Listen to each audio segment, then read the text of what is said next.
What's up, B2 Capital G here? Got some Gem Knight duels to show you guys featuring the new Gem Knight Link Monster, Gem Knight Phantom Core.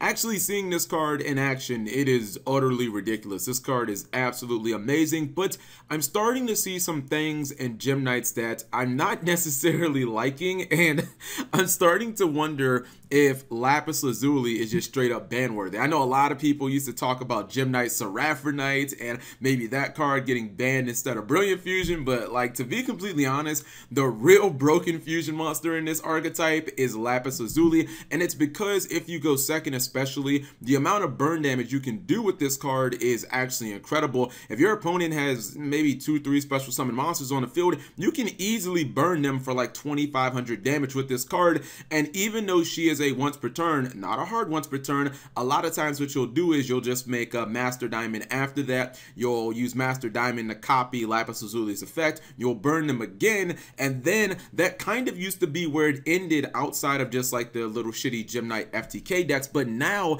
that we have Phantom Core that can summon a second copy of Master Diamond just by paying 1,000 light points, you can bust out the second Master Diamond and do the same thing again, and a lot of times your opponent is either dead from that burn damage or you only have to do like 500 damage. So it is very, very herp derp, and it actually reminds me of like during the 5Ds era when we had Dark Strike Fighter in the game. So I'm going to show you guys a duel and it'll basically display exactly what I'm talking about here. And the Mermail guy, he's playing like Mermail Frogs. I don't think that he makes any crazy misplays, although his deck is a little all over the place. You see Surface and he's running Frogs and whatnot. So he's going to go for the Mermail Link Monster. Still don't think she's that good, but whatever, it is going to actually help him in this situation. He is going to make Totally Awesome turn 1. And that's a pretty good board. He does not have Dupe Frog, unfortunately. I think that he just doesn't play it. I think finding Dupe Frog, like finding space for Dupe Frog and Swap Frog might be kind of difficult, but like he should be in a pretty good position. But watch how Gem Knight are able to roll. And I think that negating the Gem Knight fusion with Totally Awesome is a perfectly fine play, because not only do you negate the fusion summon, or do you stop that from happening, you actually take away the Gem Knight fusion, so that Gem Knights have to find another copy. So I think that that was the perfect negate, and obviously he's sitting on like a dead Solemn, but he unfortunately has that Brilliant Fusion. He's going to make Lady Brilliant Diamond. That's the card you almost always go for. Now he's going to plus off Lazuli, and if he's able to make the Link Monster, he goes for Seraphonite, by the way, off of Lady Brilliant Diamond's effect. He's going to search his copy of Gem Knight Fusion, and he is going to use that burn damage. He pays 1,000 for Master Diamond. Now he's going to burn for 2,500, and I believe that he's going to go for another Master Diamond. Yeah, there's Master Diamond number 2. He's going to burn him again. He's going to burn him again, and it's just like, bro, now he summons a third copy of Master Diamond. He just burns him to death. Like, he didn't even have to use his battle phase the entire time. He just used Lapis Lazuli, and then he used Master Diamond 3 times in a turn. His opponent doesn't get to do anything, and that only cost him 1,000 life points to do. And it's like, that is fucking disgusting. And the thing is, it used to be before, you guys can look on my channel for like Gem Knight FTKs. It used to be before you had to run like Black Guardian and all this inconsistent bullshit. I mean, you didn't see anything out of the ordinary in his opening hand. You even saw a Solemn Strike, which I don't even think you need him in Gem Knights, because I think you need to win by turn 2, maybe turn 3. But I guess I would have probably run like evenly matched instead of that. But whatever, I think that that's a little alarming. Let me show you guys another one, and this is kind of how I prefer Gem Knights to play. Like, I'm fine if you use Lapis Lazuli and maybe you burn your opponent for like 2,000 damage, and then you use that kind of as a cushion to make sure that you can push through the LTK. But dude, using Lapis Lazuli's burn effect through Master Diamond or through herself like 4 times in a turn, is that not disgusting or what? So you're gonna see Dino Miss here.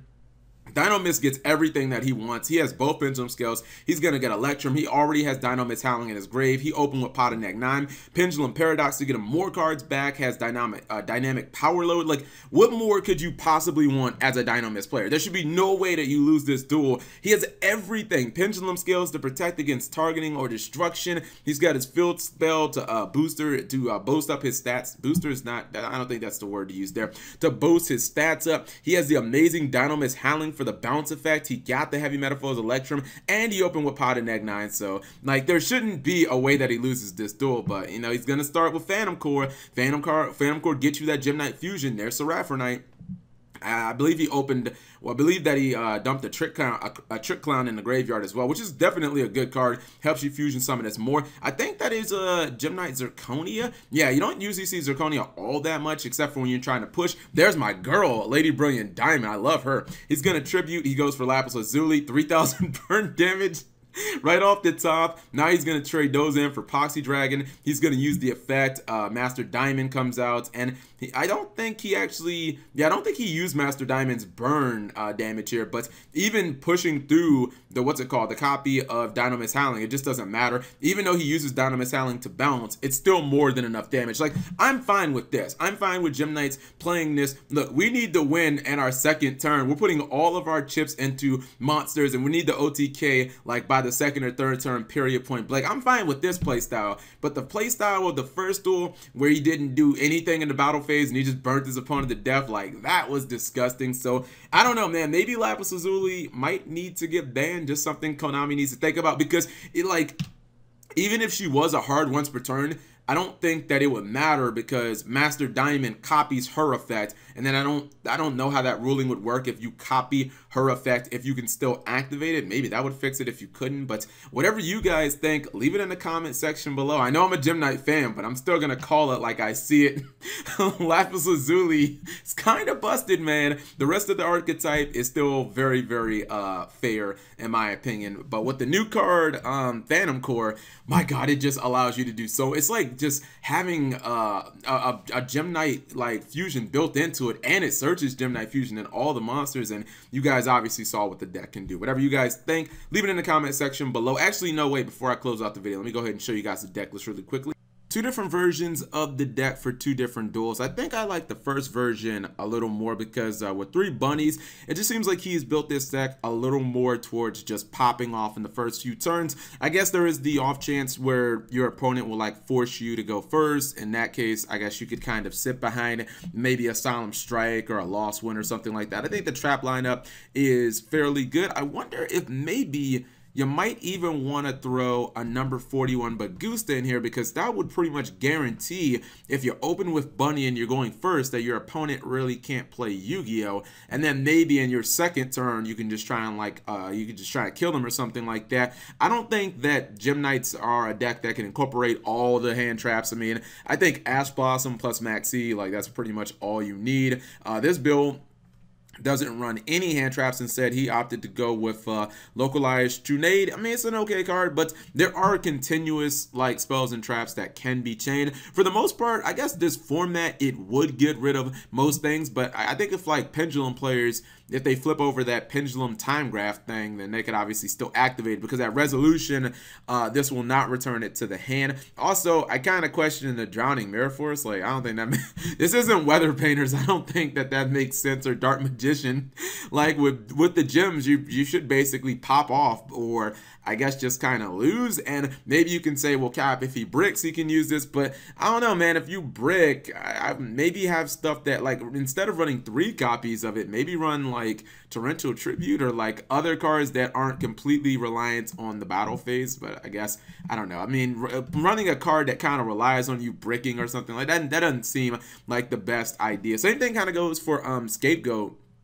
Scapegoat is a card that, if you're going second, is like, it's basically like super dead, because it's going to take a long time for that card to actually pay dividends, which is why you see like Invoked and Trickstar run Scapegoat, because whether they go first or second, these are not decks that are going to like OTK you, so they're in it for the long haul. Gem Knights is not really in it for the long haul. You want to end the duel by turn 3, as I've said at least 10 times in this video already, so I kind of question the Scapegoat. Same thing with the Drowning Mirror Force, although he's running more Link monsters. I'm not sure if this is supposed to be Power Code Talker or Decode Talker. I actually, the way that I get the decks is I take the files over to YGO Pro 2, and then I basically just get the files from there. But sometimes with the scripting and the way that the cards are, sometimes it does kind of mix things up. Like, I know that the old codes had Phantom Core as like the Lightsworn Link Monster Dominion or something like that. But anyways, if you guys are interested, I will have both builds in the description of the video. I would just, based on my first impressions, I would highly recommend the first build. Not only does it have hand traps, I think the actual traps are better. Plus it has 3 copies of Bunny. So whatever you guys think, leave it in the comment section below. Thank you guys for watching. As always, subscribe if you have not already. Turn on those notifications for daily videos. This video has been brought to you by Audible. Get a free audiobook download and 30-day free trial at audible.com/megacapital G. Over 180,000 audiobooks to download. And if you get rid of your free trial, you still keep the book. I'm listening to Super Sales on Superheroes by William D. Aaron. Link in the description.